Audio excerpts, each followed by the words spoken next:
First reading talks about the prophet Ahijah, the Shilonite, talking to the king. And he spoke God's word.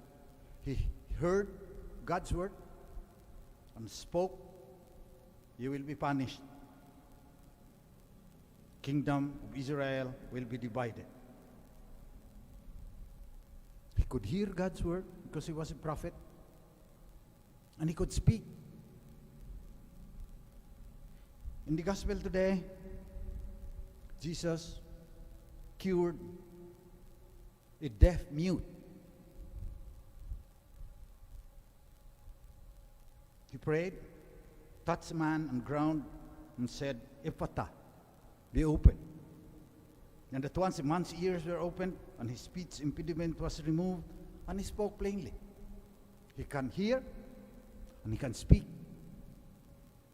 And in the responsorial psalm, the prayer is very poignant. "I am the Lord your God, hear my voice." And that is our prayer tonight as we celebrate the Eucharist. Are we sure we are not only talking to ourselves? How can we be sure that it's really God? How can we know that when we express it, our lips have been opened? Very profound question that has beleaguered the church since the dawn of its history. Because we have the tendency to fool ourselves, to think it's the will of God. Just like the Nazis, in making the concentration camps, they thought it was the will of God. They interpreted wrongly, they did not listen well. So they said, when we kill 6 million Jews and 5 million other people, we are shaping history according to God's will. So nakakatakot. We should be aware of the hardness of our hearts. So we are reminded by the church's liturgy today of Our Lady of Lourdes. On your screen, that is the grotto where Saint Bernadette first saw the lady. And she said, when she was asked, "Who are you?" And the lady said, "I am the Immaculate Conception." A very deep theological issue. And here's this teenager, a girl who could hardly read and write because she was very poor. She said, "The lady told me I am the Immaculate Conception." She heard. And she proclaimed to the popes. So the Pope, after being convinced, proclaimed the dogma of the Immaculate Conception. Mary was conceived without sin. Tayo lahat, original sin. Tayo lahat, titigas na ulo. She was saved from the consequences of the sin of Adam and Eve. So, I was there, in that grotto. But I did not listen well. It was only afterwards, nakita ko, parang iba ang feeling mo pag andun ka sa grotto. Pagkatapos, sabi pa ng caretaker, kasi ang daming saklay, crutches, are hanged on that grotto. In that picture, wala. But usually, there's plenty of crutches there. And then the caretaker said, we have to remove these crutches every 2 or 3 months because they will be filled. So, a lot of miracles happened there. And then, the great miracle for me was the peace that came to the 10,000 pilgrims that were there with me. Yung mga lisag ang balahibo mo, nagro-rosary. 10,000 pilgrims from all over the world. But mostly we were from Italy. I was studying then. 10,000, sabay-sabay. Tapos bigla mong marinig, Aba, Ginoong Maria, napupuno ka ng grasya. Mga lisag ang balahibo mo. You did not expect na they were praying in several languages. You did not expect that the Philippines would be chosen as one of them. Bakit ako nabingi? Bakit later on ko na lang narinig itong mysterious, numinous, very deep experience? Ay kasi, pagkatapos sandali lang ako sa grotto, pinuntahan ko kaagad yung building. There was a building there for the miracles. And during the time, 1976, I think, 77, there were only 60 miracles proclaimed by the church as real miracles in Lourdes, where thousands of people claim. Sabi ko, maganda to. What the church requires for a miracle to be proclaimed. First, medical certificate na ganyan ang sakit mo. Okay. Pagkatapos, papunta ka sa Lord. You claim that you were healed. Medical certificate na naman. So, kaunti lang. Ewan ko kung sumubra ngayon ng 100, ay hindi siguro umaabot ng mga 150 miracles proclaimed by the church and proclaimed by atheists. Siyempre, atheists, hindi naman naniniwala sa miracles.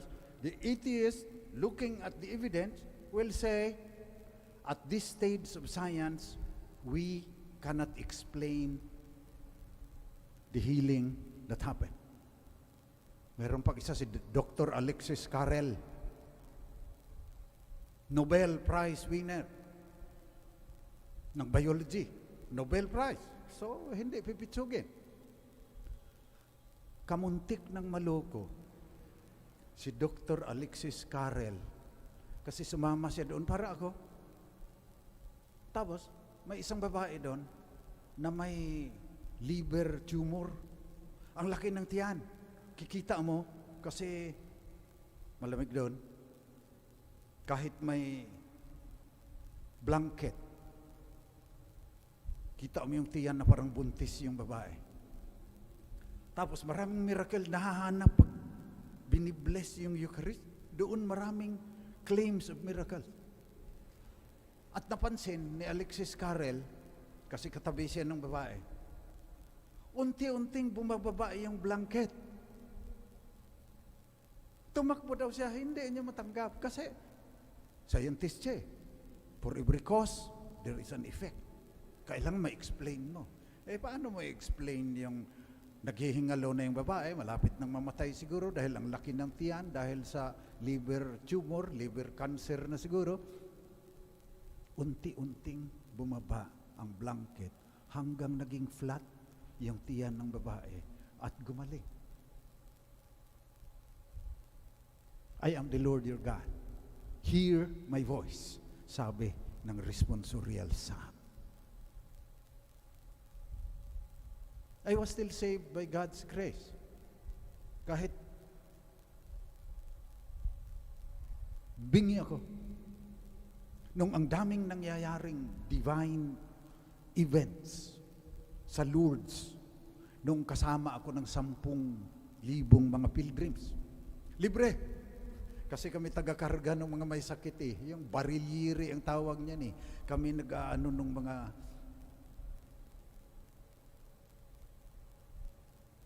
₱10,000. Tagal kong nakita. Tagal kong narinig na sa Diyos yan. Kasi pag theologian ka rin, nag-aaral ka ng Rome, para ka rin si Dr. Alexis Carrel na minor premise, major premise, minor premise, conclusion. All human beings are mortal. Jose Rizal is a human being, therefore Jose Rizal is mortal. Ganon ang pag-reasoning. Kaya nabubulagan ka rin minsan. Naghahanap ka ng kung ano-ano. Hindi mo naman malalogic ang simbahan, ay ang church, ay ang God. You could not impose human logic on divine freedom. And that is why, mas masaya ako ngayon dahil in 1976, nag-aral ako sa Rome. Newtonian pa ang understanding ng world na nagbubungguan lang yan ng mga electrons dyan. For every action, there is an equal and opposite reaction. Iba na ngayon. There is space now for divine freedom, God's freedom, and our freedom, creating history. Dahil quantum physics na eh. Ang sabi ng quantum physics, hindi na yan cause and effect. A butterfly flutters its wings in Brazil might cause a typhoon in Mindanao. Ngayon sa bago, hindi na natin mahabang kwentuhan yung quantum physics eh. Pero now, with the uncertainty principle, with quantum entanglement, with wave particle duality, ang gusto kong sabihin sa inyo, mas naririnig ko ang Diyos ngayon na nag-aaral ako ng bagong science. So nagpapasalamat ako sa Diyos. I am the Lord your God. Hear my voice. At saka, mas matalas na rin ang pandinig ko ngayon kasi 76 na ako eh. Nagpapasalamat ka na sa umaga pag nagising ka, ay salamat, buhay pa ako. Mas matindi. Hindi kagaya ng bata pa ako, I was immortal.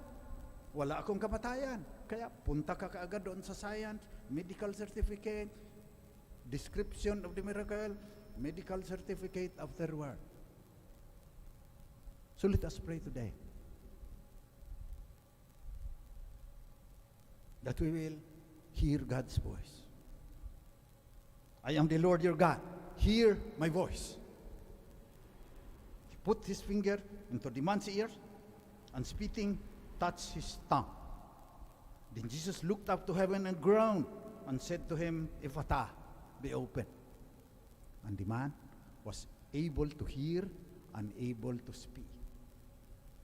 So let us pray during this Eucharist that we will be freed from our tendency to fool ourselves, thinking it is God's will when it is our own selfishness that is leading us into ruin. And that's why a lot of people are not very happy in this world. In fact, sometimes they die of sadness. Many die of loneliness. Hindi nila naririnig ang salita ng Diyos. I am the Lord, your God. Hear my voice. That is our prayer today, that as we celebrate the Eucharist, the liturgy of the Word, and the liturgy of the Eucharist, we will be able to hear His voice, and we will be able to proclaim it and give witness to our faith.